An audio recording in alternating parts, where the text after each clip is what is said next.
அஸ்ஸலாமு அலைக்கும் வரஹ்மத்துல்லாஹி வபரகாத்துஹு.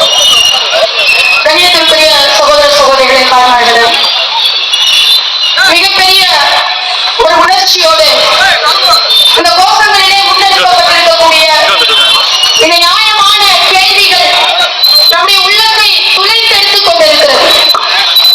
நாம் ஜனநாயக தேசத்தில் தான் வாழ்ந்து கொண்டிருக்கிறோமா அல்லது சர்வாதிகார தேசத்தில் வாழ்ந்து கொண்டிருக்கிறோமா என்ற கேள்வியை நமக்கு எழுப்புகிறது.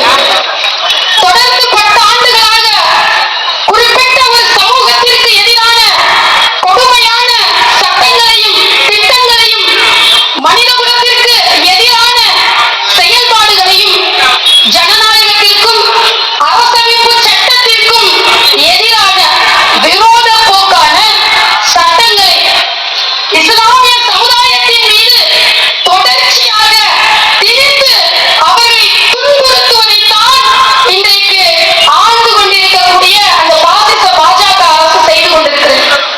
இன்றைக்கு இதுபோல் வீதிகளிலே குழுமுவதும் கூட்டங்களிலே எங்களுடைய கோரிக்கைகளை வைப்பது என்ற ஒரு விஷயத்தை ஆளக்கூடிய அரசு எங்களுடைய வாழ்க்கையினுடைய ஒரு அன்றாட நிகழ்வுகளை போல் ஆக்கிவிட்டது. நாங்கள் ஆடை அணிவதற்கு ஒரு போராட்டம் நடத்த வேண்டும். எங்கள் வீட்டிலே இருக்கக்கூடிய உணவை சாப்பிடுவதற்கு நாங்கள் போராட்டம் நடத்த வேண்டும். எங்களுடைய மத வழிபாட்டு தலங்களுக்கு சென்று வழிபாடுகளை நடத்துவதற்கு நாங்கள் உரிமை கேட்டு இந்த மண்ணிலே போராட்டம் நடத்த வேண்டும்.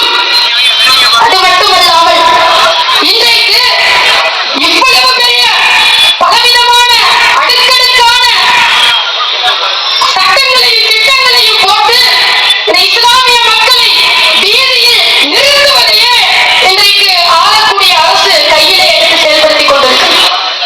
இந்த போக்குகள், இது போன்ற நிலைப்பாடுகள் இன்றைக்கு எதனை வெளிக்காட்டிக் கொண்டிருக்கிறது என்று சொன்னால், எந்த இந்திய அரசாங்கம் அரசமைப்பு சட்டம் இந்த நாட்டிலே வேற்றுமையில் ஒற்றுமையை பேசப்படுகின்ற இந்த இந்திய ஜனநாயகத்தை குழி தோண்டி புதைத்துவிட்டு இந்த இந்தியாவை மீண்டும் மனுஸ்மிருதியின் கீழ் கட்டமைக்க வேண்டும் என்ற ஒரு துடிப்போடு இந்த அரசாங்கம் செயல்பட்டுக் கொண்டிருக்கிறது.